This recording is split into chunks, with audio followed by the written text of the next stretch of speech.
Cláudia, agora tem uma outra segunda pergunta.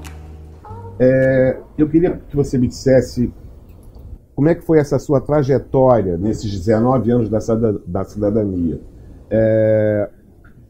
Quando você começou lá, o que mudou, o que ficou, o que mudou drasticamente, o que é parecido com o que era quando você chegou, enfim, um pouco da história da sua trajetória nesses 19 anos de cidadania, de improbidade. Então, nós chegamos, um grupo de promotores, nas promotorias de tutela da cidadania, em dezembro do ano de 2000.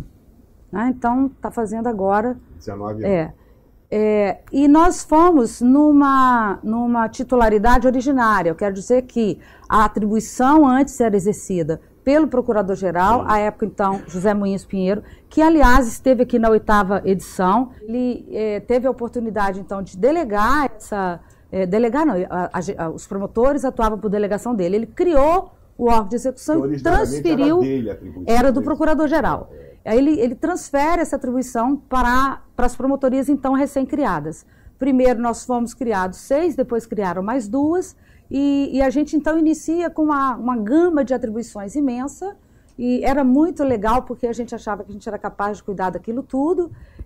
A gente só não atuava na área de meio ambiente e de consumidor, mas todo o resto estava na cidadania.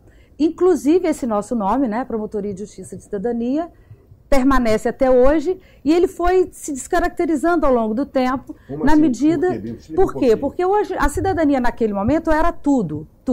Nós só não atuávamos em direito do consumidor e em direito ambiental, porque tinham promotorias especializadas. Então, como é que a tutela coletiva era feita? Chegava uma representação, leitura, é matéria de meio ambiente ou é matéria de consumidor? Não é daqui. Não é nosso. Então, nós tínhamos essa coisa residual. Então, a gente atuava em saúde, educação, infância também a gente não atuava, já era especializada desde então.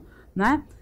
Aí a gente atuava em educação, saúde, idoso, pessoa com deficiência, discriminação, minorias, transporte, serviços públicos, licitações, probidade administrativa, desvio funcional, segurança pública.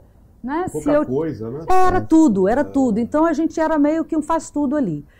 E aí, com o tempo e com o crescimento do nosso trabalho, as pessoas vão conhecendo e vem aumentando a demanda, o Ministério Público, por bem, ir direcionando isso para a especialização. Foram sendo criadas os grupos de promotorias. Momento, desculpe interromper, mas já interrompendo, naqueles primeiros momentos, naquele início da função, né, da Promotoria de Cidadania, como é que os assuntos chegavam a vocês? Qual era o meio, qual era o instrumento disso? Então, as pessoas podiam se dirigir ao balcão, ao protocolo do Ministério Público, com as notícias. Elas também podiam se dirigir pessoalmente ao Ministério Público e pedir para ser atendido por um promotor. Nós tínhamos e ainda mantemos um sistema de um promotor de cidadania de plantão para quem quer ter contato com um promotor. Então, a gente sempre recebe essa pessoa. Se ela não trouxe por escrito, a gente reduzia escrito, né? E aí distribuía para uma das nossas promotorias, que agora são 8, lá desde o início, logo depois foram criadas a 7ª e a 8ª. Nós somos 8 de longa data. E um de nós, então, se tornava o promotor natural e seguia. O sistema de ouvidoria veio a ser criado mais tarde, né?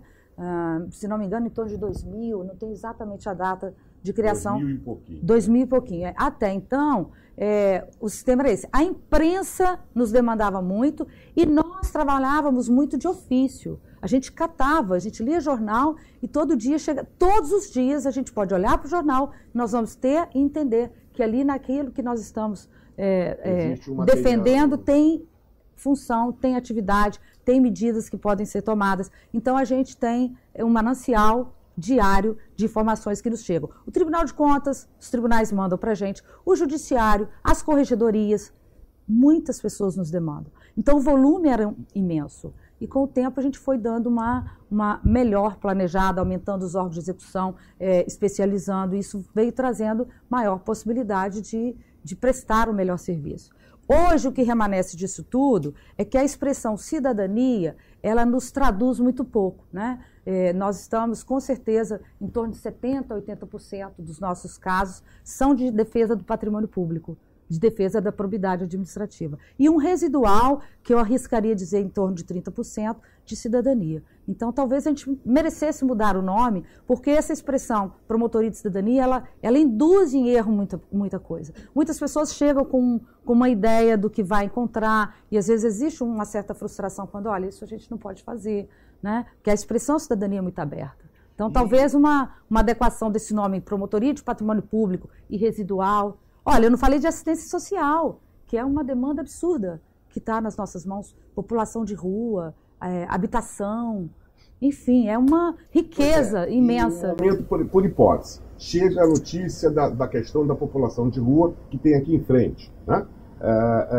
Em que consiste essa atuação da promotoria da cidadania? De imediato, chegada a notícia, nós temos o dever de instaurar um procedimento que vai ser o nosso suporte para promover as diligências e interagir com o poder público e com a pessoa beneficiária da nossa atuação no sentido de melhorar aquela condição.